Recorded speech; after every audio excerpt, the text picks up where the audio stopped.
Focus TV తెలుగుకి స్వాగతం. ముందుగా హెడ్లైన్స్.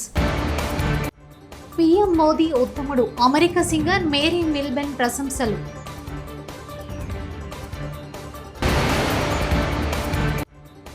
గజ్వెల్లో నామినేషన్ దాఖలు చేసిన సీఎం కేసీఆర్.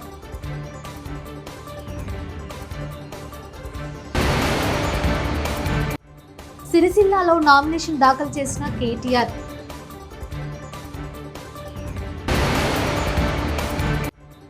హైదరాబాద్ విజయవాడ రహదారిపై భారీగా ట్రాఫిక్ జామ్.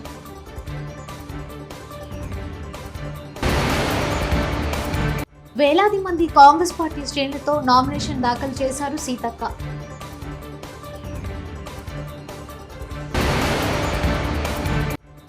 పటాన్చెరు నియోజకవర్గం బీఆర్ఎస్ అభ్యర్థి గూడెం మహిపాల్ రెడ్డి నామినేషన్.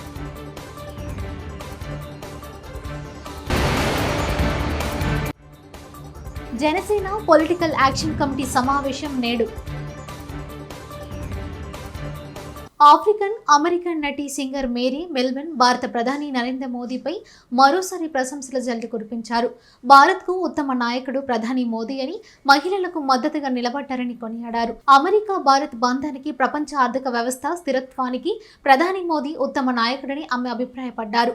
మోదీకి ఎందుకు మద్దతిస్తున్నావని, భారత్కు సంబంధించిన అంశాలను ఎందుకు తెలుసుకుంటావని తనను చాలా మంది అడుగుతున్నారని ఆమె తెలిపారు. అలాంటి వారందరికీ ఐ లవ్ ఇండియా అని సమాధానం ఇస్తున్నానని ఆమె చెప్పారు.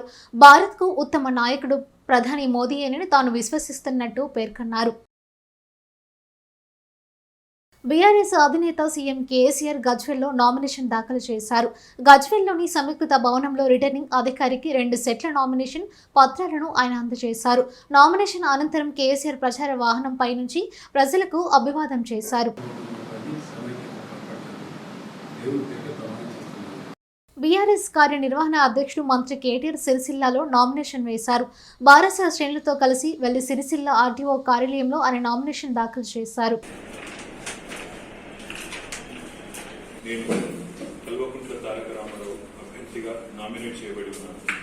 శాసనసభలోని ఖాళీని పూరించడానికి నామినేట్ చేయబడినాను. సత్యనిష్టతో రాజ్యాంగం పట్ల విశ్వాసం కలిగి చట్టంలో పొందుపరిచినట్టుగా భారత సమగ్రత, సార్వభౌమత్వాన్ని కాపాడగలనని ప్రమాణం చేశాను.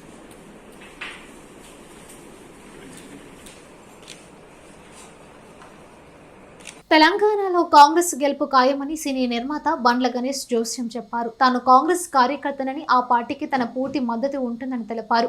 కాంగ్రెస్ ప్రకటించిన 6 గ్యారెంటీలను ప్రజలను విశ్వసిస్తున్నారని చెప్పారు. కాంగ్రెస్ కార్యకర్తనే నేనైతే సవాల్ చేయను. కాంగ్రెస్ పార్టీ ఘన విజయం సాధిస్తుంది. నేను ప్రతి సవాళ్ళు చేయను. ఈసారి తెలంగాణ ప్రజలు కాంగ్రెస్ పార్టీని గెలిపించడానికి సిద్ధపడ్డారు. మేము మా గ్యారెంటీ లేనిది, మేము పరిపాలించబోయే, మేము చెప్పిన స్కీములు ఏంది, విసిగి వేసారిపోయారు కాబట్టి మాకు ఓటేయాలి. మేము ఇచ్చే స్కీములు ఎంజాయ్ చేయాలి కాబట్టి ఓటేయాలి. మేము అద్భుతమైన పరిపాలన అందిస్తామని చెప్తున్నాం కాబట్టి మాకు అవకాశం ఇవ్వమని అడుగుతున్నాం. ఎందుకు ఓటేయాలంటే 10 సంవత్సరాలు బీఆర్ఎస్ ప్రభుత్వం పరిపాలన చూశారు. చూడండి సార్, 5 ఏళ్ళు చూడండి. 5 ఏళ్ల తర్వాత ఈ రేపు పొద్దున రాచరికం కాదు కదా, మేము 50 ఏళ్ళు అధికారం ఉంటుంది కదా. మేము కరెక్ట్ చేస్తే ఇంకో నెక్స్ట్ 5 ఏళ్ళకి వచ్చినప్పుడు మాకు చెప్పండి, మళ్ళీ అధికారం ఇవ్వండి. మేము తప్పు చేసేప్పుడు మీరు అడగండి. మీరు 6 గ్యారెంటీలు ఇచ్చావు, అది ఇచ్చావు, ఇది ఇచ్చావు, ఇంటింటికి వచ్చి ఓటు అడిగారు, మీరు ఒక్క పని చేయలేదని మమ్మల్ని అప్పుడు మాకు తిరస్కరించండి. మాకు అవకాశం ఇవ్వడం. ఈ నూతనంగా ఏర్పడ్డ ఈ తెలంగాణ రాష్ట్రం. హైదరాబాద్ విజయవాడ జాతీయ రహదారిపై భారీగా ట్రాఫిక్ జామ్ ఏర్పడింది. హైదరాబాద్ నగర శివారు ప్రాంతాల్లో హైవే విస్తరణ పనులు జరుగుతున్నాయి. ఈ నేపథ్యంలో హైదనగర్ వద్ద వాహనాలు నెమ్మదిగా ముందుకు కళ్లడంతో ట్రాఫిక్ జామ్ ఏర్పడింది. దీంతో వాహనదారులు అసౌకర్యానికి గురవుతున్నారు.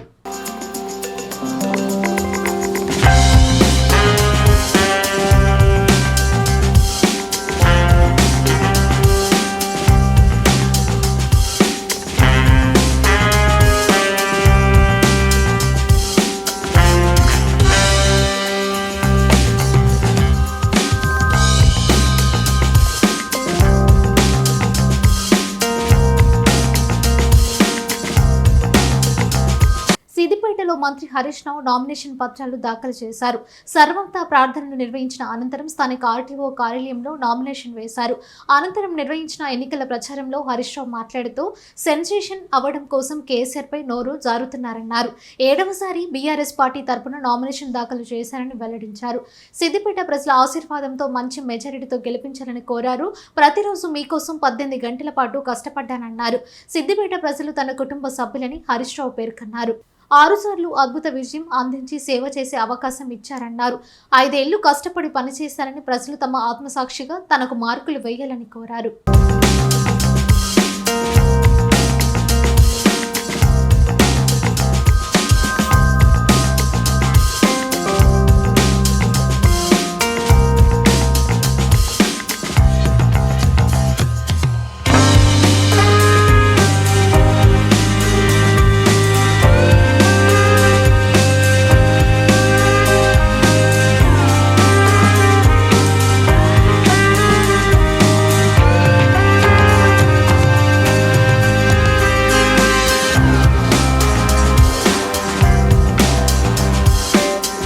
Telugu Desam Janasena political action committee గురువారం సమావేశం కానుంది.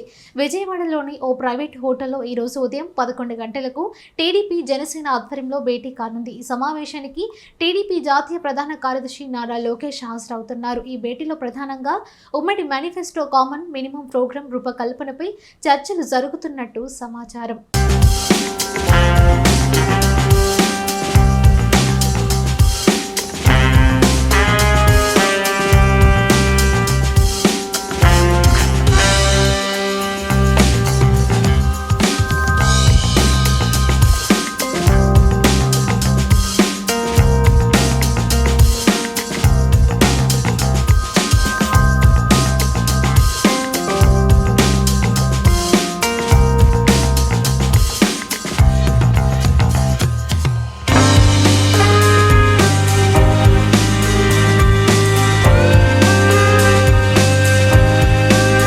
త్యాగం చేసిన అభ్యర్థులు నిరాశ చెందవద్దు. మీ రాజకీయ భవిష్యత్తు బాధ్యత నాది. శ్రీ పవన్ కళ్యాణ్ మాట విని ఇందులో చాలామంది ఉపసంహరించుకున్నారు. ప్రత్యేకించి వారికి నా హృదయపూర్వక ధన్యవాదాలు, కృతజ్ఞతలు. మనందరం కూడా ఈరోజు మనం నిర్ణయించుకుంది పార్టీ ఎదగడం, జనసేన తెలంగాణలో నిలదొక్కుకోవటం అనేది చాలా కీలకమైన అంశంగా మనం నిర్ణయం తీసుకున్నాం మనందరం. సో మీ అందరి సహాయ సహకారాలు ఈ రోజున జనసేన బీజేపీ కూటమికి మీ అందరూ మనస్ఫూర్తిగా బలపరచాలి. కొత్తగూడెం నియోజకవర్గంలో ఈ ఎన్నికలు ఎంతో కీలకమైనవి. జనసేన కొత్తగూడెం ఇన్ఛార్జ్ వేముల కార్తిక్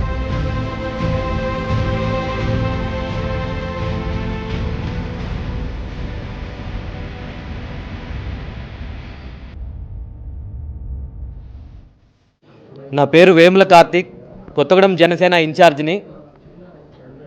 గత కొన్ని సంవత్సరాలుగా కొత్తగూడెం నియోజకవర్గంలో జనసేన పార్టీ తరపున చాలా సమస్యల మీద పోరాటం జరిగింది. అయితే ఈరోజు ఇప్పుడు ఎలక్షన్స్ రావడం, అలాగే బీజేపీ జనసేన అలయన్స్లో ఇప్పుడు మనం పోటీ చేస్తూ ఉండడం, దానిలో భాగంగా అక్కడ ఏంటంటే ఒక బలమైన అభ్యర్థిని నించోబెట్టి పంట వేసినప్పుడు కురిసిన వర్షమే శ్రీమతి రాఘం వెంకట రాఘవమ్మ, మహిళా రైతు కొలకలూరు. మీది కూడా 4వ బ్రాంచ్ కెనాల్ కింద ఏమి అందించలేదు అసలు ఇప్పటివరకు.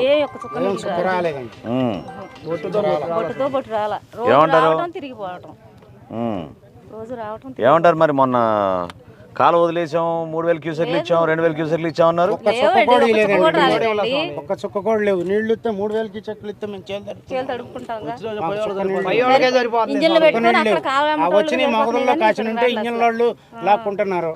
ఇంకా ఇక్కడికి నీళ్లు అనేది ఒక చుక్క రాలేదండి. ఎదబెట్టిన కాడి నుంచి ఆ దేవుడు పోసిన దారకంతోనే ఇది మొలిసింది. ఇక అలానే ఉంది, అంతే ఆగిపోయింది. అప్పుడు వేసినప్పుడు వర్షం పడ్డప్పుడు, ఎదబెట్టినప్పుడు వర్షం పడ్డప్పుడే. ఆంధ్రప్రదేశ్లో కనీస అవసరాలతో ఫిలిం సిటీని నిర్మిస్తే షూటింగ్ల సంఖ్య మరింత పెరుగుతుందని ప్రముఖ సినీ నటుడు సుమన్ అభిప్రాయపడ్డారు. గుంటూరు జిల్లా తాడేపల్లిలో నూతనంగా ఏర్పాటు చేసిన Andhra Pradesh film chamber of commerce కార్యాలయాన్ని ఆయన ప్రారంభించారు. ఏపీలో సినిమా చిత్రీకరణకు చాలా లొకేషన్లు ఉన్నాయని చెప్పారు. ఈ ప్రాంతాల్లో ప్రభుత్వం కనీస వసతులు ఏర్పాటు చేస్తే మరింత ప్రయోజనం ఉంటుందని సీఎం జగన్ కు సుమన్ విజ్ఞప్తి చేశారు. దొరకాలంటే అందరికీ తెలంగాణలో అక్కడ హైదరాబాద్ దొరకాలంటే చాలా కష్టం అండి. సో ఇక్కడ షూటింగ్లు డెవలప్ అవ్వాలి. షూటింగ్ డెవలప్ అయితే ఆటోమేటిక్గా ఇక్కడ అందరికీ అవకాశాలు వస్తాయి. షూటింగ్ డెవలప్ చేయాలంటే ఏంటంటే ఇక్కడ ఇంతకుముందు ఆయన చెప్పినట్టు బ్రహ్మాండమైన లొకేషన్స్ మనకి ఈస్ట్ వెస్ట్ విజయవాడలో, వైజాగ్లో, అరకులో అన్నీ ఉన్నాయండి. సో నేను సీఎం గారు జగన్ గారికి నా రిక్వెస్ట్ ఏంటంటే తిరుమల శ్రీవారిని సినీ నటుడు రాఘవ లారెన్స్ దర్శించుకున్నారు. ఇవాళ వీఐపీ ప్రారంభ విరామ దర్శన సమయంలో ఆయన స్వామివారి సేవలో పాల్గొన్నారు. టీటీదే ఆలయ అధికారులు ఆయనకు స్వాగతం పలికి దర్శన ఏర్పాట్లు చేశారు. దర్శన అనంతరం రంగనాయకుల మండపంలో పండితులు ఆశీర్వచనం చేసి స్వామివారి తీర్థ ప్రసాదాలు అందజేశారు. లారెన్స్ నటించిన జిగర్ తాండా డబుల్ ఎక్స్ శుక్రవారం ప్రేక్షకుల ముందుకు రానుంది. ఈ సందర్భంగా శ్రీవారిని దర్శించుకున్నట్టు ఆయన తెలిపారు. జిగర్దండా డబుల్ ఎక్స్ రేపు రిలీజ్ అయిపోతుంది. సో దానికోసం స్వామి దర్శనం, ఎప్పుడు ఏ ఫిల్మ్ రిలీజ్ అయినా స్వామి దర్శనం తీసుకోవడం అలవాటు. సో దానికోసం వచ్చాను. సో చాలా సంతోషం.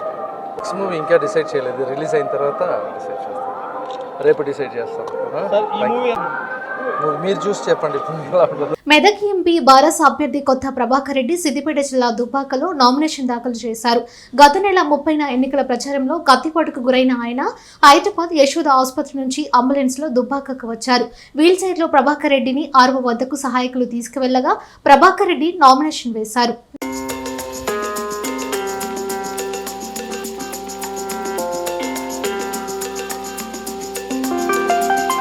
వేలాది మంది కాంగ్రెస్ పార్టీ శ్రేణులతో గడ్డమ్మ నుండి డిఎల్ఆర్ గార్డెన్ వరకు భారీ ర్యాలీ నిర్వహించారు. ములుగులో నామినేషన్ దాఖలు చేశారు. ఈ సందర్భంగా మేము మాట్లాడుతూ కాంగ్రెస్ పార్టీ అభ్యర్థిగా మీ ముందుకు వస్తున్న నన్ను ఆదరించండి, ఆశీర్వదించండి. ములుగు ప్రజల ఆత్మగౌరవానికి, దొర అహంకారానికి మధ్య జరుగుతున్న ఎన్నిక నన్ను సాదుకుంటారో సంపుకుంటారో ములుగు ప్రజలకి వదిలేస్తున్నానని కాంగ్రెస్ పార్టీ అభ్యర్థి ములుగు సీతక్క అన్నారు. కేసీఆర్, కేటీఆర్ బినామీలు డబ్బు సంచులతో నన్ను ఓడించాలని తిరుగుతున్నారు. నేను గెలిస్తే ప్రజలు గెలిచినట్టు, వాళ్ళు గెలిస్తే డబ్బులు గెలిచినట్లు. నన్ను గెలిపించండి, అభివృద్ధి అంటే ఏంటో చూపిస్తానన్నారు.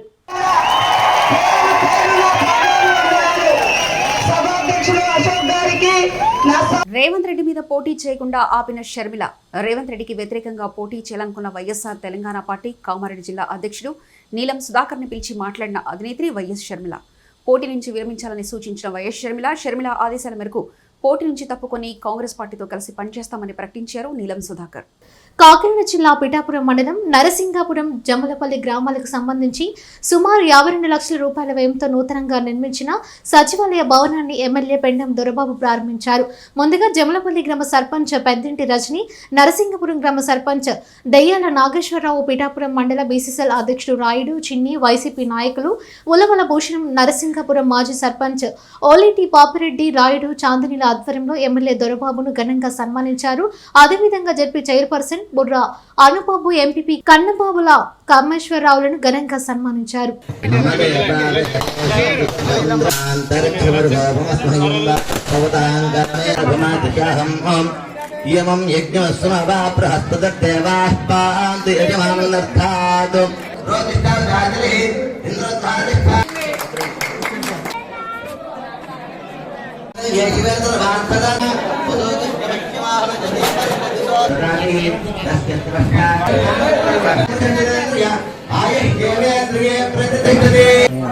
పిఠాపురం నియోజకవర్గం పిఠాపురం మండలం నరసింగపురం గ్రామంలో అలాగే నరసింగపురం సచివాలయం ఈ రోజున మనము ప్రారంభోత్సవం చేసుకోవడం 51,60,000 రూపాయలతో ఈ రోజున గౌరవ ముఖ్యమంత్రి జగన్మోహన్ రెడ్డి గారు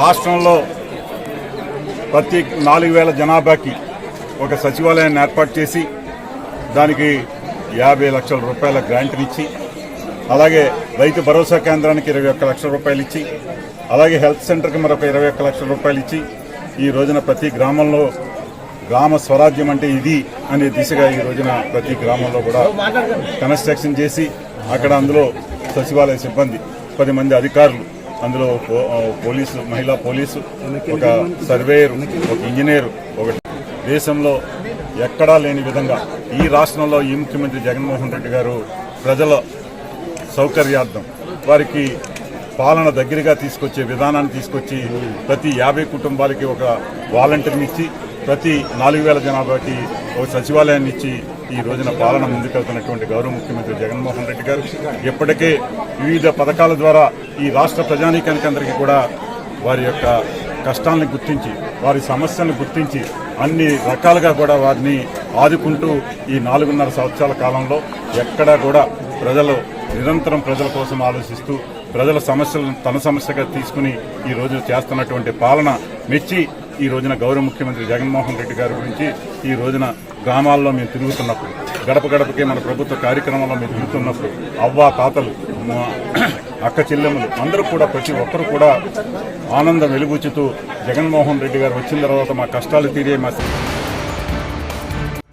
పీఎం మోదీ ఉత్తముడు, అమెరికా సింగర్ మేరీ మిల్బెన్ ప్రశంసలు.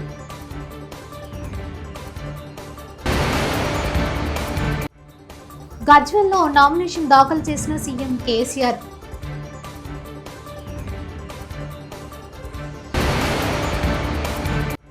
సిరిసిల్లాలో నామినేషన్ దాఖలు చేసిన కేటీఆర్.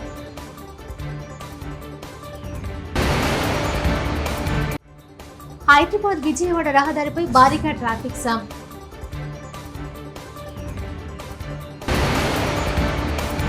వేలాది మంది కాంగ్రెస్ పార్టీ శ్రేణులతో నామినేషన్ దాఖలు చేశారు Seethakka.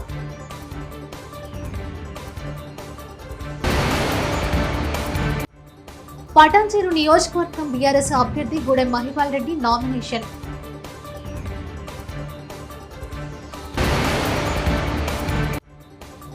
Janasena political action committee సమావేశం నేడు.